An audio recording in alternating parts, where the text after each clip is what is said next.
And we are recording now. All right.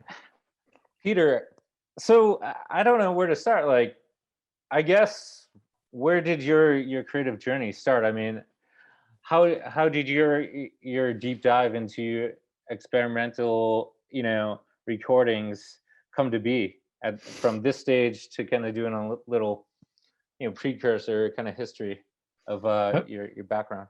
Yeah, so the precursor can be really brief. I mean, I've been a visual artist and musician basically my whole life. Like when I was a kid, I was like the kid who could draw and the kid who could play piano or whatever.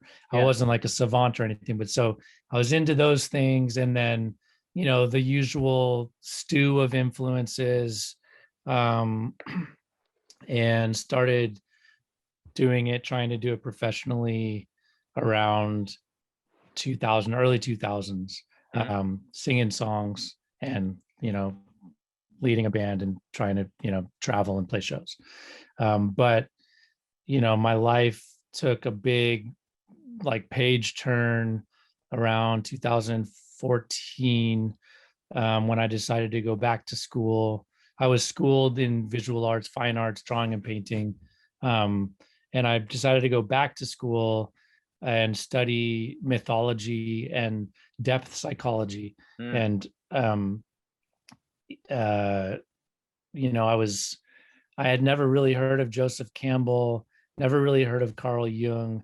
And like those two kind of like hit me in the chest. And I was like, I went back to school, and it was an amazing program that was open. It was a writing program basically, but I was able to do a lot of music, stuff in the program. So I would have, instead of a final paper that should be like 30 pages, I could write maybe 10 pages and then do an experiment in the studio. Oh, cool. So I was into, similarly, it sounds like what you might be into as far as exploring creativity. And, I was getting into how the unconscious is, involved with the creative process. And Mm. so with out of this school program was like birth this exploration of the unconscious as it equates to creativity. And that was really the beginning of my deep dive into experimental music and art. I just went blank. Sorry. I mean, there's a lot there.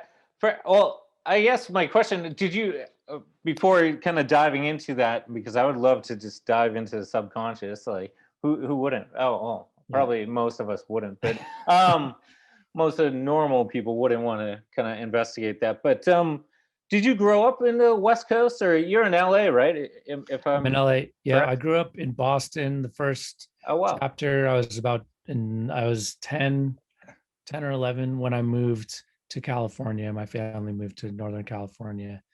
And then from there, bounced around the country a bit, but I've been in LA for a good 16, 17 years. Oh wow.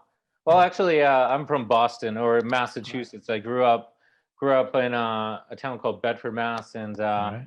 went to school in Miami. And I found myself in New York and Brooklyn. And I'm a bit up north, outside the city now, but I find myself in the city like every day. Right on. Yeah, yeah. How has like the West Coast kind of vibes kind of influence your work? Like, that scenery comparatively to East Coast, or that type of environment, I guess. If it's a good question, I don't know. Yeah, But I mean, I see it as shaping me as a person. I mean, I moved to Palo Alto in 1985. I mm, was like 10 or 11.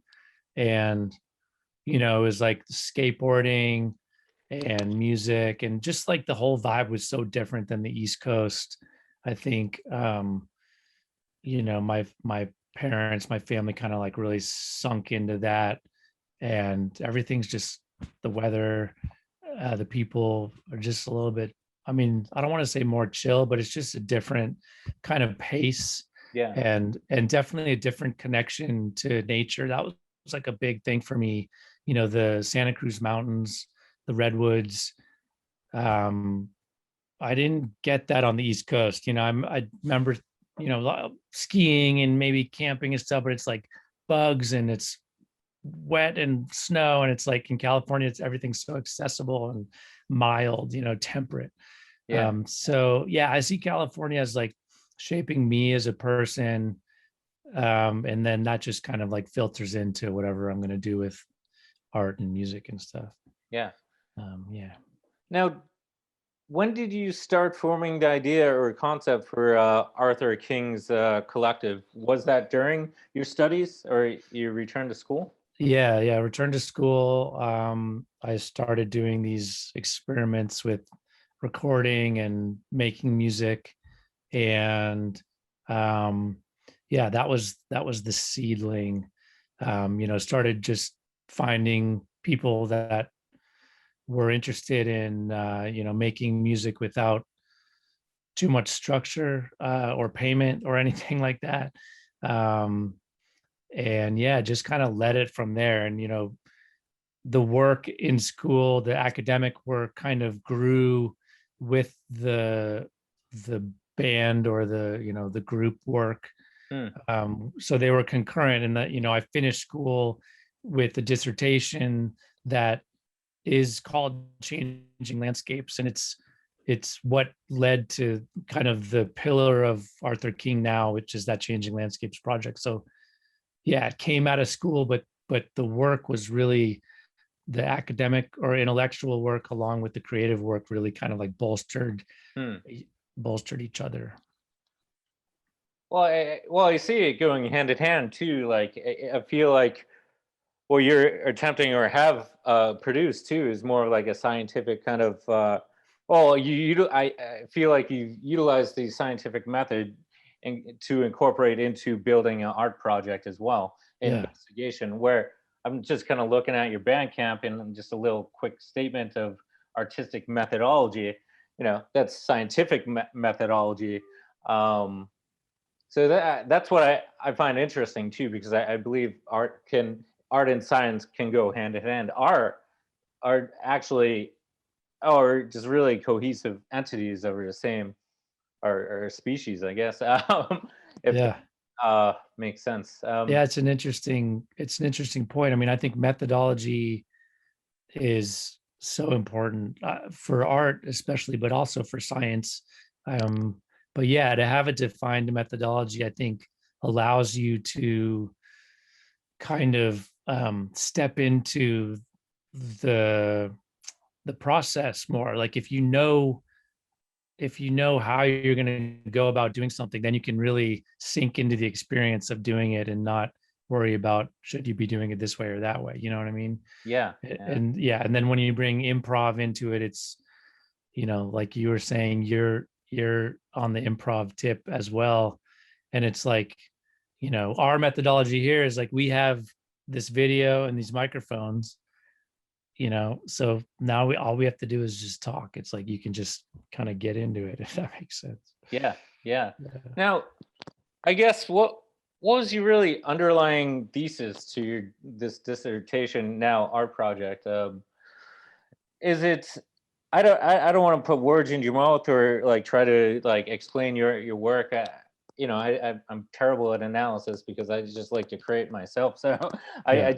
I try to step away from analysis. But to me, it seems like if one were to put like a thesis around it, or like I would say like listening, it's like bring me back to in touch with the natural world and our really natural selves. In a time where we're just over consuming and oversaturated with consumerism and marketed every which way through Spotify, through Pandora, through YouTube, every which way we're trying to, where our sensory is just overloaded by spam.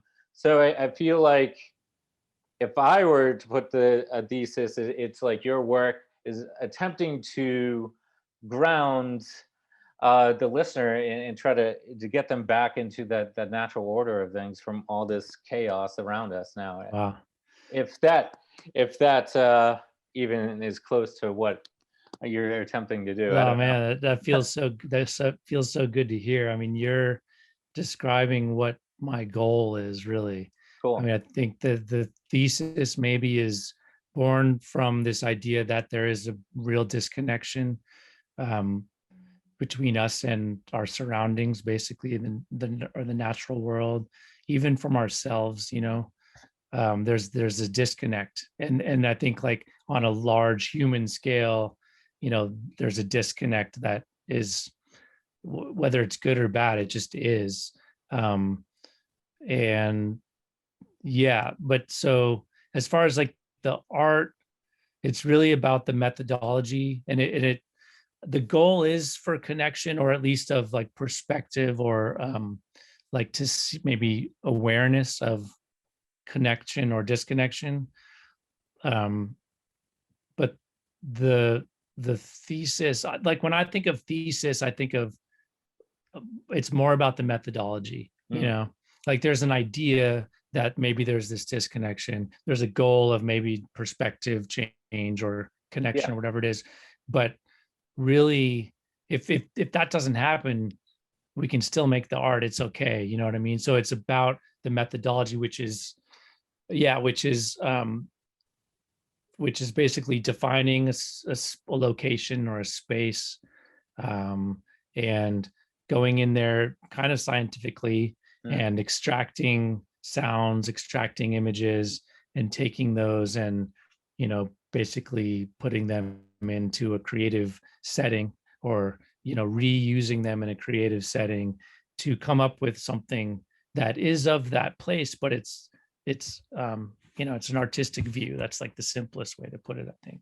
Yeah, yeah, I totally get it. Like, whereas you may have maybe a initial assumption, but through the process, you may discover or produce something totally unique and unexpected. Right. For Um, us as well. Yeah, yeah, yeah. totally. So, yeah, I get you. That's exactly like, the scientific method. It's just, you may just have this kind of assumption just as a starting point, but through Right. the methodology and the Right. field practice and then putting it all together could be a totally unexpected artifact, I guess, or a result of Yes. your work. So, can you talk about, I guess, then how do you pinpoint the locations? Like, I know I have kind of browsed the LA Times piece about your work in Iowa, and now Mhm. you're more recently recorded or released album was in sorry if I'm terrible at No, pronunciation. yeah, I was in Scotland. Yeah, Yeah, yeah, yeah, the yeah. island of what? How do you pronounce that? Egg. Egg? Yeah. Yeah, yeah, Okay. So the yeah, Isle of Egg. So yeah.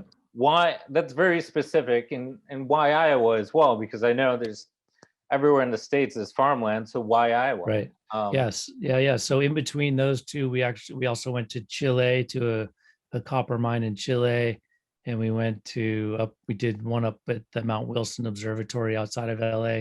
But so each place, um, it's just kind of, there's been something to lead us there. hmm, The Iowa, the visual artists that we were working with lived nearby that town, and so knew, how to get access to something like that. yeah. And it was easy. So it was easy. It was like there was a path there that seemed reasonable. And at the time we were thinking about other ideas, but it's like, oh, this would be a lot easier because we have a guy with us that knows the ins and outs of this place. So, and then Scotland, similar thing. The One of the artists, musicians that we were with on that project had been invited to the island to play a festival there. Hmm. And so he basically, invited us along, and it just kind of grew into us doing an artist in residency there with the festival promotion label. And so, yeah, it was just like, again, something just opened a door, and the idea came. And because the thing is, we could do this anywhere. Yeah. Literally, it could be in my closet or in my car, or it can be anywhere. So, you know when you're bringing a group of people somewhere, it's like, what makes sense, what's kind of right in front of you that you can focus on. That's kind of what's led us to these places, though, so far. Hmm. Well, have you had any, or do you have like a list of like really ideal, or I mean, like, not ideal, but like, uh, Like bucket list I spots or guess, something? yeah, like, yeah, a wish list of locations you'd love to kind of record, or Yeah, I mean, really, so the location selection has become about um, how to push into the methodology more because, you know, for instance, going to a very pristine place in nature, mm, it's very easy to make it beautiful and or to listen to capture interesting sounds. Whereas if we went down the street to the 99-cent store and that was our location, it'd mm, be very different, and so but it would be just as effective. So there's some spots that I'm excited to try to achieve, that are kind of pushing in away from the natural setting, more into human or more like unexpected places that you would imagine someone taking field recordings and making music out of it. yeah, But yeah, so this recent one, and then the recent one that I'm actually just getting into editing now, um, instead of a physical location,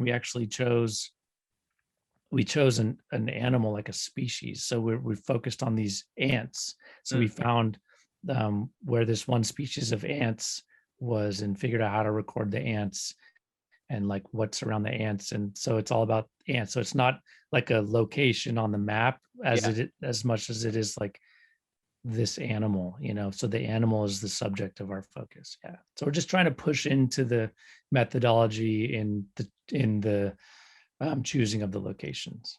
Yeah, so oh yeah, once again, you can adapt the methodology to any, say, like you said, like ants, or a specific type of animal, or Right. etc., and apply that Right. methodology. You're like, oh, I wonder what ants sound like at this micro, or uh, yeah, micro level, and Hmm. pick up, and see what that sounds like. So Right. I'm kind of curious of what like brainwaves sound like. Right. Yeah. Yeah. Go inside. Right? Yeah. I would love to Yeah. do that. Like, Totally. we can monitor like what they look like. It's like, I wonder like, Oh um, man. what that sounds like. There's so much sounds in our bodies, like the blood flow and the pulse and the breathing. And that'd be a good one. Yeah. We need a willing person to let us probe and that whole thing. Oh yeah, yeah. That there could be some complications, or Yeah. I mean, meaning, you need to sign some releases, I Yeah. assume. Right. Right. Liability. Right. Yeah. But yeah, no, I get it. Yeah, that's cool. Like, um, I've been kind of in a similar process. Oh, I'm just, it's taken me a while to identify as an artist myself. I have a degree in criminal justice, which I'm Wow. still fascinated with. I studied a lot of psychology and sociology, so Hmm. I see that, and I still try to understand human behavior, which, can we? And it's very hard to, Right. particularly these days. But I still find the where the knowledge of sociology, psychology is actually critical in becoming an artist as well. Mm. I mean, because I feel like what you're trying to do, no matter what medium as well, visual, sounds, video, you're really trying to, evoke emotion and Mm. tap into the subconscious of the viewer, right? Hmm. Um, and how do you do that? You have your own methodologies, but it's I don't know where it's going with that. I guess Yeah. I just kind of, Yeah. it's I mean, I more of a agree. statement. Yeah. Yeah. I think like it's how I feel about art in general. And painting is such an easy like analogy or example that people use. But the final painting, as a viewer, you might look at it and it's going to speak to your subconscious, right? It's probably. Yeah. But as the painter, what and why and how and what was going on with their subconscious while they were creating it, like that's what is intriguing to me. I mean, both aspects are intriguing, but the process, you know uh, if I relate to painters that love to paint and don't care about what happens with it afterwards, or don't care about what people think about it, or any art really. It's like the making is the art, you know. Yeah. I'm just like such a believer in that. So that's what that brought up for me, because you're talking about, you know, the psychology and sociology of creativity, and you know, it's like that individual experience as the artist that leads to everything else. Yeah. Yeah. Like during the kind of more of the lockdown stages of the pandemic, you know, here, you know, I've been experimenting with just like painting myself, but I pull from just my subconscious, pure expression. You know, I just don't, because if I'm terrible at trying to plan and think, nothing comes out. It's Yeah. awful. It's so forced. Yeah. Like for me, like that's like my end result of just like just natural, you know, Love it. need to express. Hmm. Um, so yeah, I totally get that. Where it's, I think the artist need and through my conversations too, when I ask this question, why do you create, or like something like that, not super direct like that, but it's like, what is your driving kind of Mm. motivating factor in pursuit of this path? Um, Most of the answers, or probably 90% or probably more too, higher, probably 100%, but um, has been, I have to. That's it. Like Mm. plain and simple. They just have to create Mm. Hmm. whatever music, whatever medium. So Mm. I find that interesting. You just have to create. Mm. But then one has to ask, then why is it a small populace of the population that has to create, then the other half or majority doesn't create? Yeah. So then we get into, you know the evolution of arts in human history, and then Yeah. also, the evolution of the brain, and the creative brain. Is it then genetics, or what is it Mm. like? Yeah. I mean, I think all those people, they get their yayas out in when they're dreaming, you know, like the dream world, the unconscious is a part of everybody's existence. Yeah. However you're tapped into it, you are or not. But so yeah, I think dreaming is where, you know, people that are on the straight and narrow and don't think about anything creative or whatever, like their brain still gets it. Yeah. You know, Interesting. that's what I think. That's a good point. Yeah. Yeah, maybe yeah, because we all have the ability to create something, you know? Yeah. um, so I guess, yeah, you're right. I mean, through dream and the subconscious dream plane, they explore their creativity, or just dive into dream worlds where that's released, that aspect of themselves is released without them even knowing it, which is Yeah. crazy. If Yeah.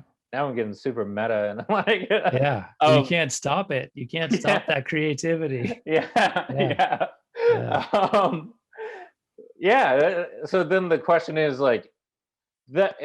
Then if one chose to, you know, tap into that, how would one do that? Hmm. And I guess I think sound is an excellent method into tapping into that.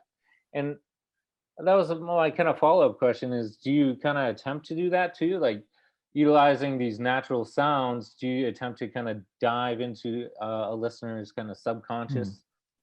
Um, or was that even not even like a consideration?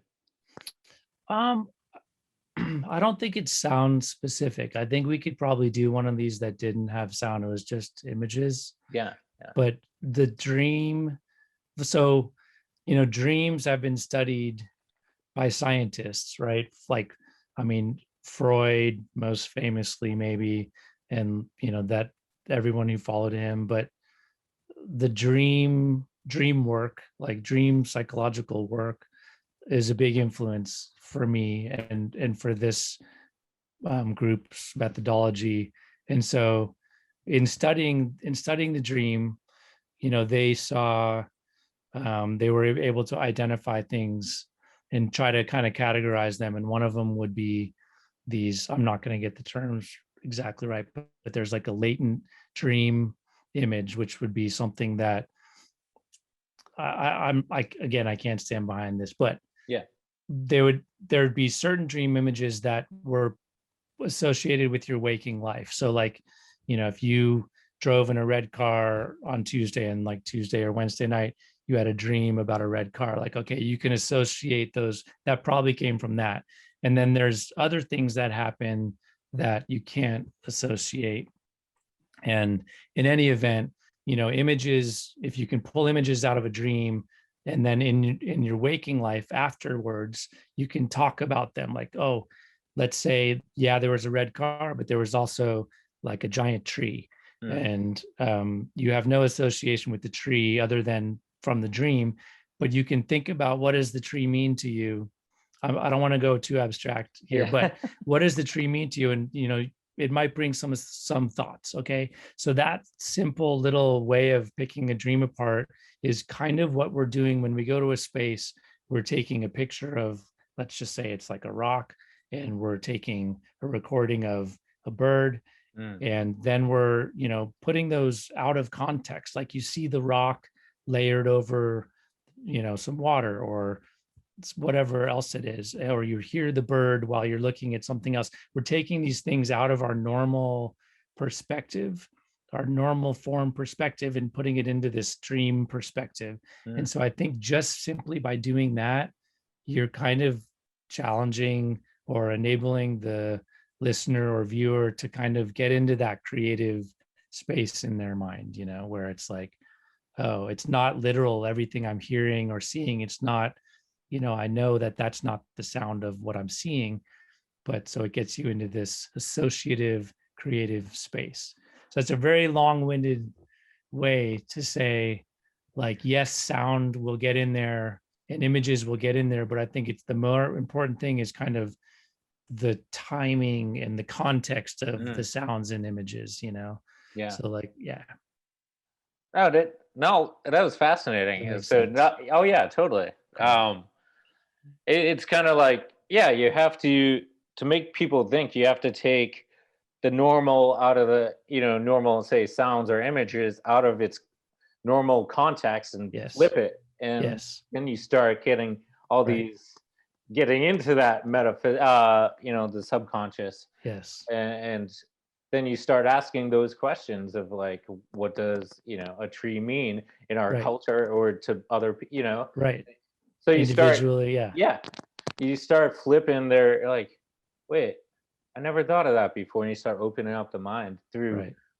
I guess, subliminal messaging. Yeah. Yeah. Yeah. Maybe. I mean that's, well, once again, we kind of, that's what marketing does, and Yeah. advertising attempts That's to true. do. That's true. So, I mean, why not fight back with actual, field work, Right. and art, Yeah. Right. So Right. I that's why I'm a big proponent of, the highest level of communication is art. Mm-hmm. Uh, it makes you think. It makes you, emote, not emote, just, Makes you feel. Yeah. yeah, feel, yeah, Totally. exactly. For sure. Um, and I think that's what good art does. Yeah. I mean, that's, I think that's what important art does. It Mm-hmm. pushes the boundaries of just, mass consumption, and it taps into the subconscious of the viewer. No matter what way you try to portray it, it's I think that's my big belief in art. It Yeah. has to attempt to just not be similar to what's out there, or try to, I don't I don't I don't know. Yeah, I guess I'm losing my train of thought as usual, but I think in my idealistic world of art, it would do that. Yeah, all art would just be super experimental, because I think the experimental stuff's the interesting stuff for me as well. For sure. Um, Oh, have you noticed? Well, when you were having the physical show, like in the gallery, the physical, like, you know, product of having the performance stuff too, and showed it uh, in front of people in person. Did you notice or observe any actual reactions at the time? physical reactions, or did people just come up to you and give you some like just unexpected feedback? Yeah, I've gotten great feedback. We've done stuff that has been the most recent one we did, it was partly because of COVID and stuff, but it was like small groups, 2, 4 people would go in at a time and experience the art and then come out. So, people had very individual experiences. Some people were in there alone, for 20 minutes. And I mean, everyone loved it. I don't know, like the feedback, some of the feedback, I guess that's memorable is just kind of people putting together like what we were talking about, how we're taking things and flipping them out of their context, so the physical manifestation of that, the most recent gallery installation was, it had like these separate rooms that each had individual sounds coming out of, and depending on where you're standing, you're hearing a mix of these sounds, like very basically, or you can walk in to a room and kind of focus in on that sound or that visual component that's happening. And so people were reporting like, I thought that it was planned, that when this happened, that happened, and when in reality, it's all just random and chance. Um, Mm. so I love hearing that, or when we perform, people often ask like, wow, like, when are you going to do this piece again? Or, how did you write this or whatever? And it's like, that it's all improvised. I tell them it's all improvised, and they're like, wow, it sounded like it wasn't, and so that's some of the feedback that just sticks in my mind that I love, to hear, is just people kind of, not that it's like, oh, cool, that sounded like it was written, but more just everyone's having their own take and their own experience. And yeah, some people will come back with associations like, this reminded me of that, or whatever it is. But yeah, as long as people can get immersed, then that's good feedback to me. Mm. Mm. I just, oh, man. I'm just, now I'm in my own train of thought. Like I'm like diving into my own subconscious. Sorry, All I'm just right. like Yeah. interesting. I'm like still on a kind of thought like, how do we tap into the sound of somebody thinking? Mm. I'm like, I'm gonna make it happen because uh, uh, is oh man, I had something, but I lost it off the tip of my tongue. But I guess what would you in the future? Do you see any adaptation to the methodology, or adjustments, or adding to it, or maybe tweaks to it, or you kind of going larger, smaller, different environment? I mean, spatial wise, any Yes. differentiation? I guess. Yeah. Yeah, for sure. I mean, none of them have been the same, due to the fact that the each context is so different. Like each location is determining what happens with the art. So unless we go to the same place, even if we went to the same place again, we would get different stuff, Yeah. because it's the location, and it's also the, field recordists or videographers, the timing and what we're drawn to focus in on and record. So it's always going to be, there's many variables to make it different each time.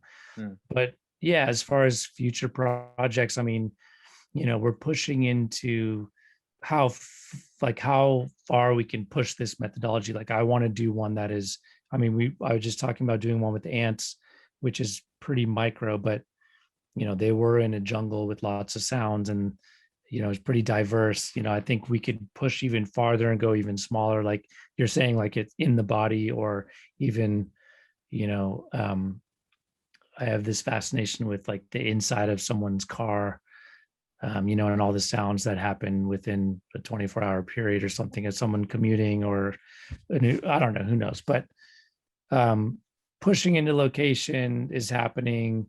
I think we've been pushing into other aspects of the methodology, where this most recent one, we did not um, on all the previous ones, we would do a performance in the same space that we were field recording and everything. And this one, we extracted field recordings, brought them back to LA.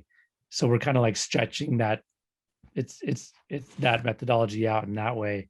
So I mean, everyone is an experiment, and then if you step back, the whole thing is it's just a big experiment. So yeah, I mean, we're actually now working on a sculpture, a changing landscape sculpture, which is something we've never done. But it's like you can take this methodology of extracting sounds and images, and like how do you put that in a sculpture?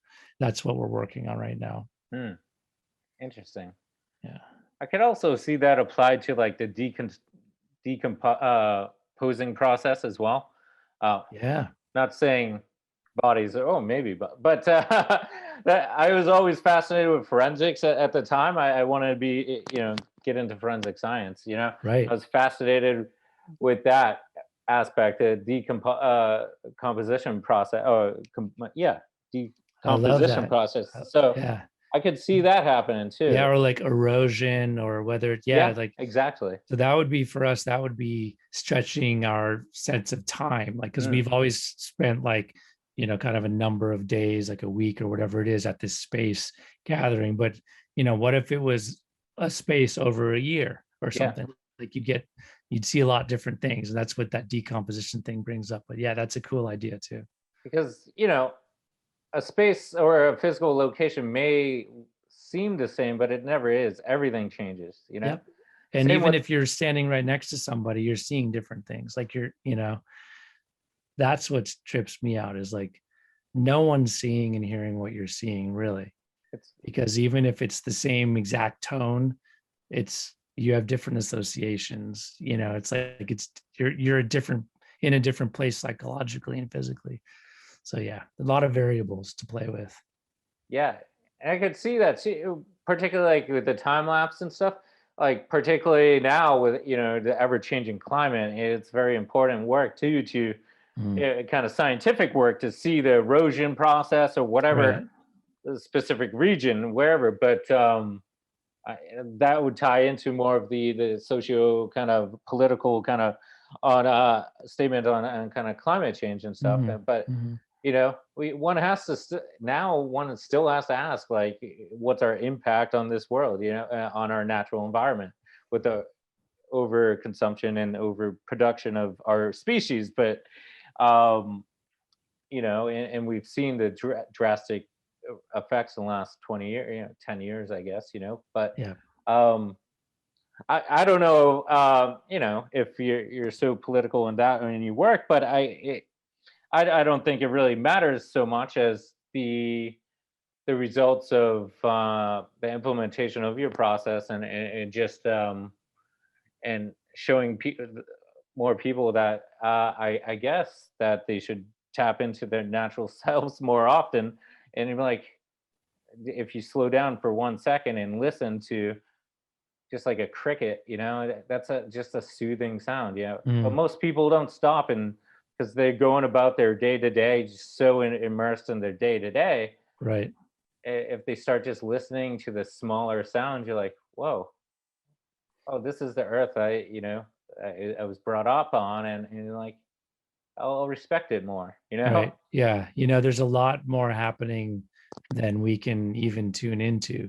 Like like, even if we are able to tune into everything, we would be changed, Yeah, yeah, but then there's a lot more that we can't even hear and experience, like things, trees move, you know they grow at a pace that we can't really see, yeah, right? We see the effects, but it's like there's all these things happening right now around us that I think it is valuable to be able to at least acknowledge, and then if you can tap into it, it's like it gives you a sense of placement, I think, in your surroundings, that is pretty valuable. yeah, yeah. I guess on that note, I mean, I don't want to keep you any longer, but any like I like to ask this just as a tidbit. Any advice to younger artisans that want to get into experimental stuff? Oh, Uh, cool. you know? Cool. Yeah, I love helping out people when I can. I mean, I've been doing this for a while. I got a lot of gray hairs. Yeah.